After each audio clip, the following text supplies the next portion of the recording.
how to go from a one-person business to a many-person business. I'm Nate, I'm the FitFutureMD, upload every Monday, Wednesday, Friday. Pick up the free copy of the Nutrition and Workout Guide in the description below if you're interested in getting healthy for free. Just go to Ensorsale.com and it's the Workout and Nutrition Guide. It's also linked in the description below. I'm the owner of Ensorsale. Ensorsale is family. Together we rise up from humble beginnings to inspire others all over the world with the messages on our t-shirts. Wear your inspiration today and use code FitFutureMD for 20% off. This is one of our drops. It's the Difference Maker drop. So as you can see, it definitely highlights people in the first responder industry, and they are the difference makers in our community. So if you're down with that kind of inspirational message and wearing that around and inspiring others, go to Ensorsale.com and pick you up an inspirational t-shirt today. All right, so, when you first start out a business, there's different ways to start. And if you start with no money, you're basically all the parts of the business, right? You are the research and development. You are the HR department. You are the finance department. You are the product manufacturing department, right? You are the sales and marketing department. So the question is, when you start out that way, how are you going to transition into, okay, we have an HR department now. There's a person in charge of the HR department. And they actually continue to do the things the way that you want it to be done, or at least, say they're not only going to be able to do 70% of what you do it. How do we get them to do their max capacity on that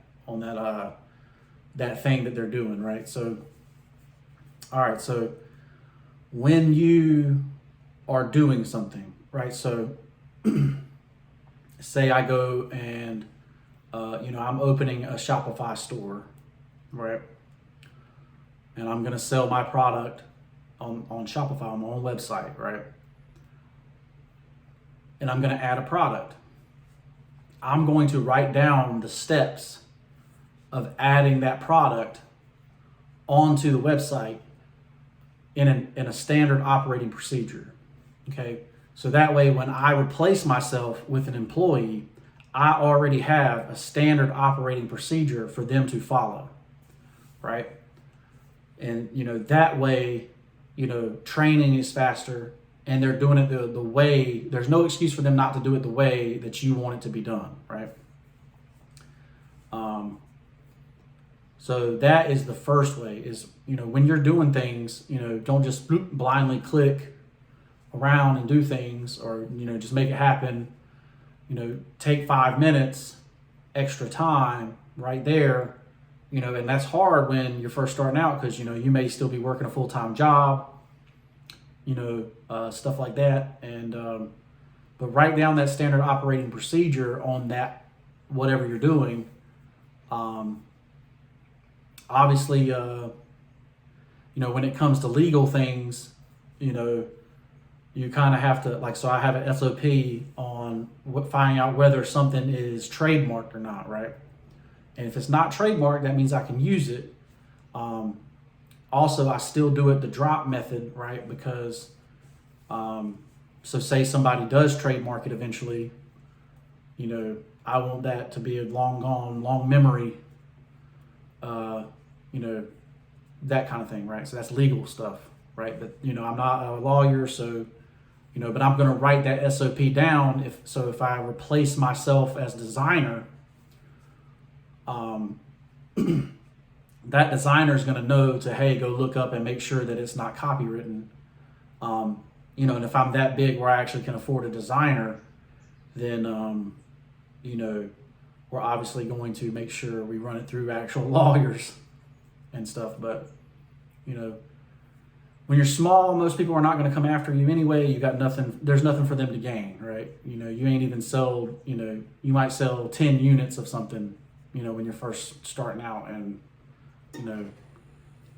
but you definitely don't want to be wasting sales and marketing on things that are copywritten, right? Or they can get you $250,000 fine or whatever, right? So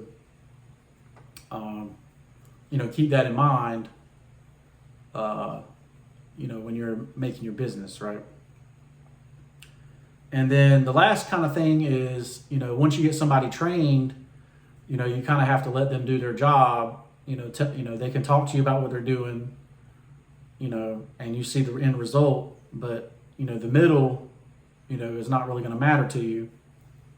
Obviously, when you put managers in place, you want managers to start writing SOPs, right? SOPs is really what the point of this video is, standard operating procedures, right? And these are, you can tell when you go into a bad organization if they don't have standard operating procedures. Like, obviously, that's why they have high turnover. That's why, because an employee is going to have, you have an expectation for that employee. They can't know that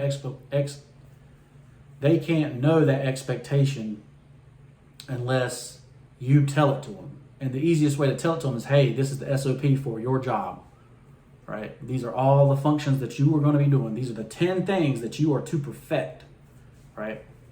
And, so take your time, right? So that's the action step, right? So if you, starting out your business, go ahead and take that action step. Like, how do I ship something out to somebody? Well, all right, well, I go here, I hit print, the thing prints out, I put it on here, you fold it a certain way, or, however, your process is, right? So that's the standard operating procedure.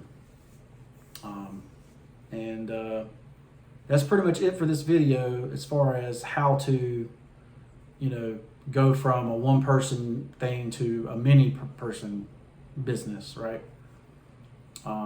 Is get your house in order, right? That's pretty much it for this video.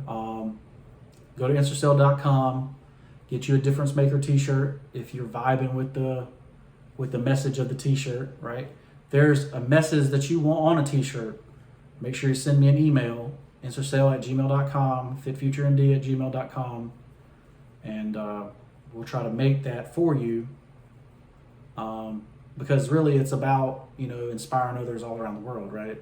So if you want an inspirational message on a t-shirt, I'm happy to put it up there for you and try to design it for you. So I'm Nate, I'm the Fit Future MD, and we'll see you in the next one.